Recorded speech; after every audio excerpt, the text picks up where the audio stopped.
This is Tommy Mac from Headley, and this is my interview for Gibson and Epiphone guitars.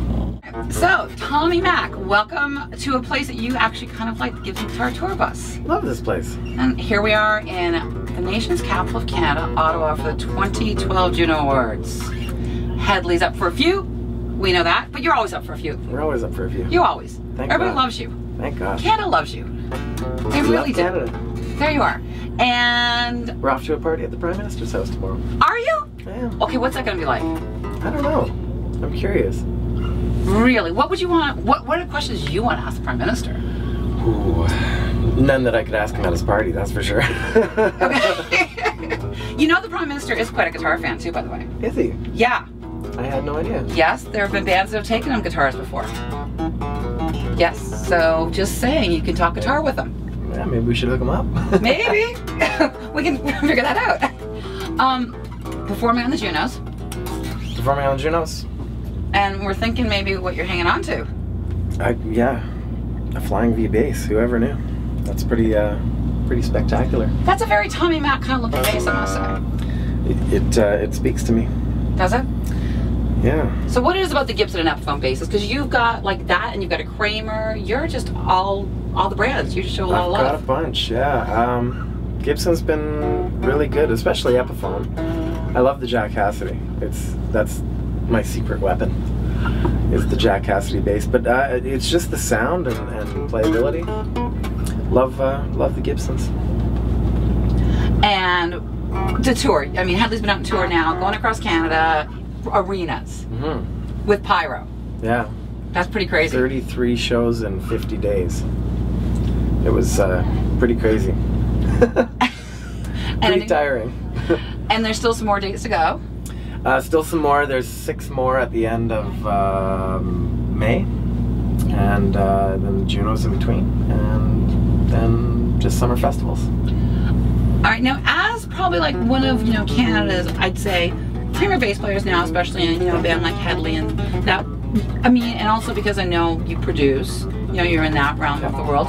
What are your words, especially now, because Tom, your career's spanned a little few years. Right. What are your words of wisdom when you're talking to these bands, whether in the studio or on tour with you? Like, what are you telling them? Be good.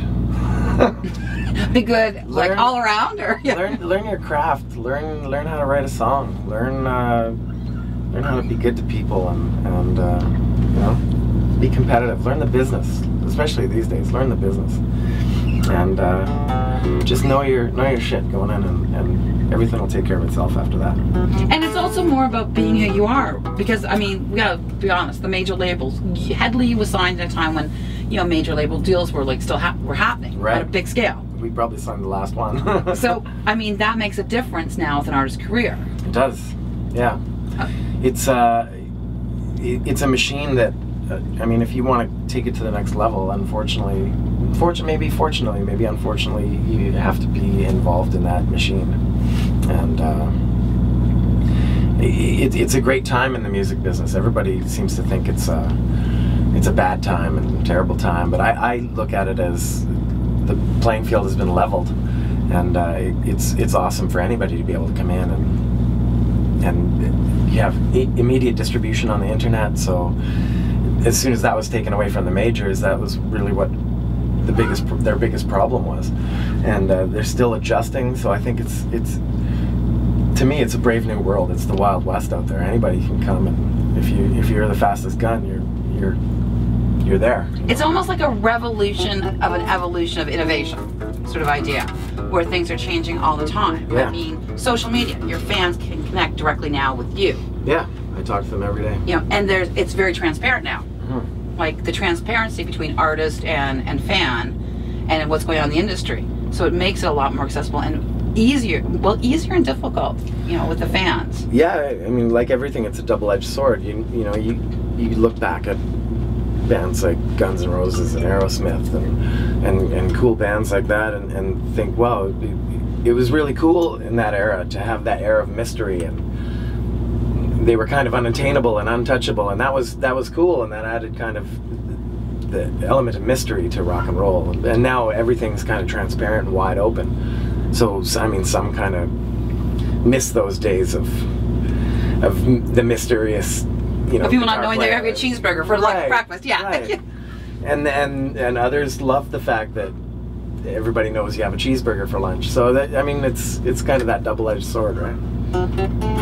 We're gonna really look, because this is gonna be like the Canadian debut of this bass on, you know, it's like tomorrow or Sunday night. So that's gonna be pretty awesome. And everybody get out there and vote for Headley and go see them on all the tour dates. Thanks. Thank you.